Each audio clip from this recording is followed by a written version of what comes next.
that today. Grab the no. Yeah.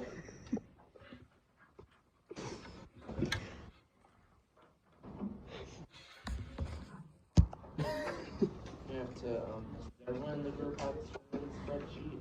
So, no. I mean, okay. Everyone's going to have to submit.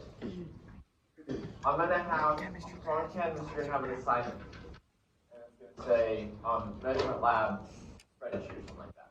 You're going to go in there, you're going to put a link into your thing, and you're going to submit it. Even though it's the same document as those in the group, everyone still needs to go into Canvas. Again, I'll go over that in more detail when we get to it. But for right now, you don't need to worry about that. There are two things affecting your grades at this moment. They're Bell Ringer 1 and Bell Ringer 2. This is only two things pretty much. If you did, you're at an A. If you didn't, you're at an F. That's how it's always going to go the first of the term, first of the year. Anytime the grades reset when there's only 2 assignments on, 100% of your grade comes from like 1 or 2 assignments. But as the year goes on, or as the term goes on, each assignment will affect your grade less. So make sure you're staying up with staying up on those. Yeah, hit that bell. Alright. So we already went over the jelly beans in this class, right? I think it's the last 2 classes today that didn't get it because of the early out. Let me pull up the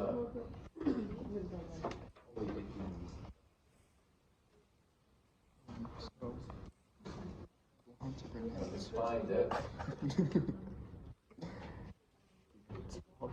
There you go.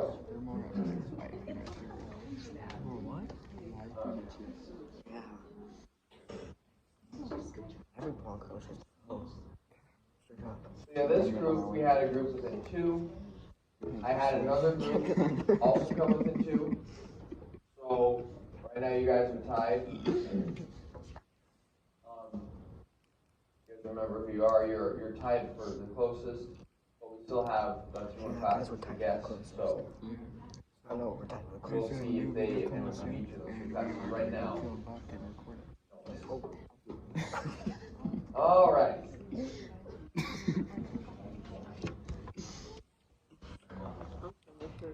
If the camera moves by,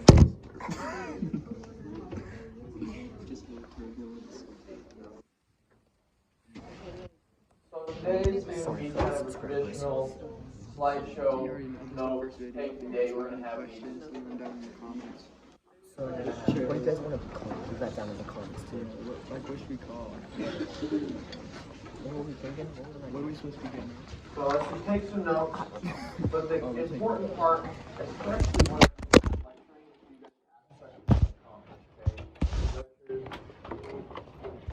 an easy way for you to get lost if you're not staying on top of your questions, and they can get very tedious if you're not making comments. Takers got enough studious.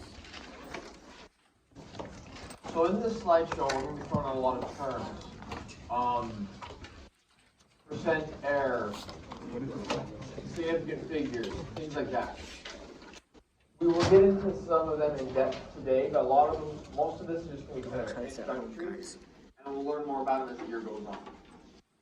And just to show you guys what we're learning about,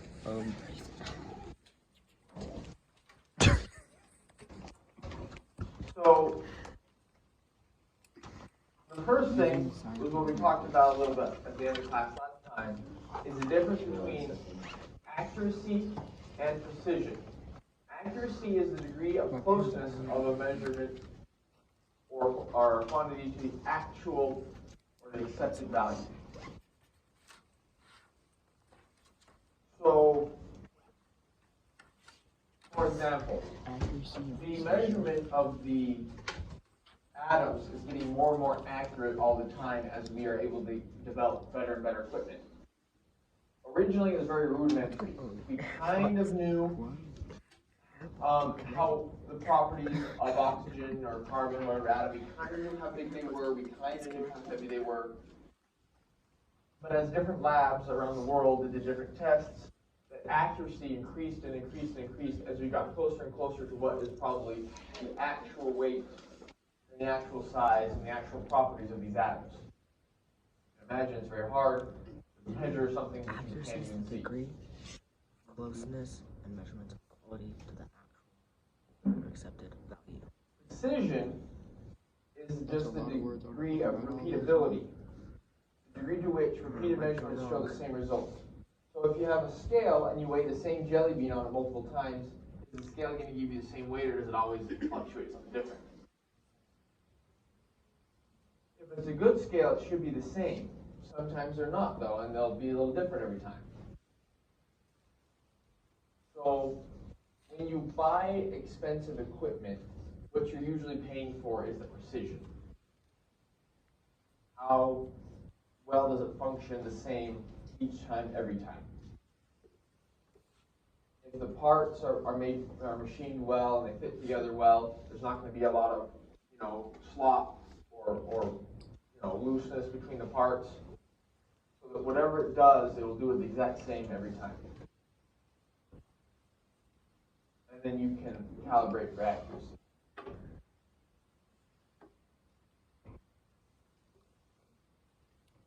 So again,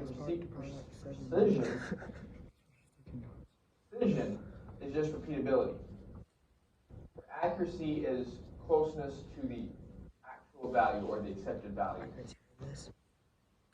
Which is kind of funny because if the accepted value is wrong, then someone else might have done something and actually been more accurate and not known it. And this happens quite a bit throughout history when you go through different scientific discoveries. The accepted scientific community's answer is wrong. Someone else comes along and says, actually, I got this, and they say, well, that's not accurate. And then 100 years later, it turns out they were. That's what science is, right? We're slowly getting things less and less wrong. Let's hope so. But science is just our best guess based on available data, and it changes all the time. Science is always changing. Say hi to the blog. And it's just our best guess at the moment, not some holy thing to be worked with.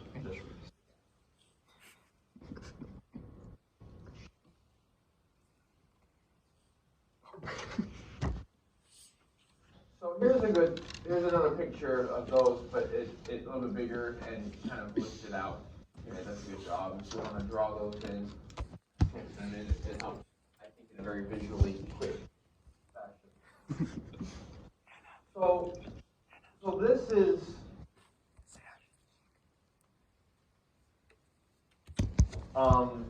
what you might see if you're trying to sight in a gun or something like that. My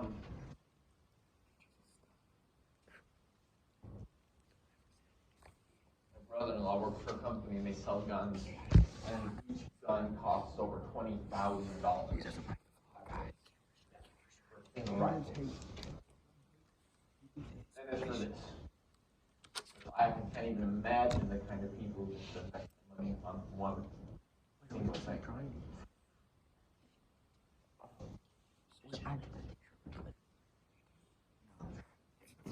So for chemistry, we want to know about things like atoms and their weight.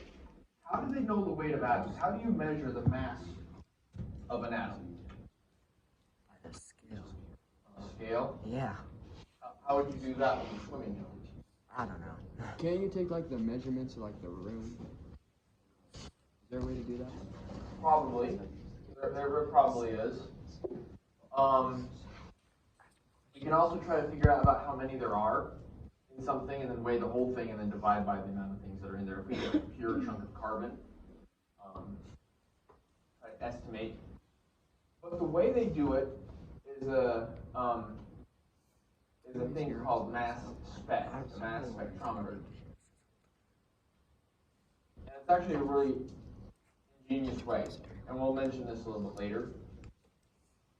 They take a tube and they shoot a string of atoms down it, a few at a time. And then at the end, they have a sensor and a little thing pushing sideways on the atoms. And they know how hard they're pushing and they know how fast the atoms are going. So depending on how much they weigh, how far they deviate around that corner.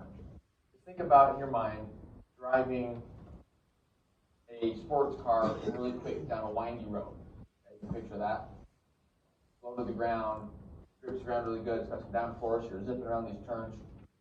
Now picture that same road, same setup in a semi-truck. Not going to work, right? Yeah, it's scary. Yeah, you can't make those turns. So they have this tube that comes down and turns with a sensor on the turn, and they're pushing the atoms when they get to the turn. Depending on how well they make that turn, they know how heavy they are.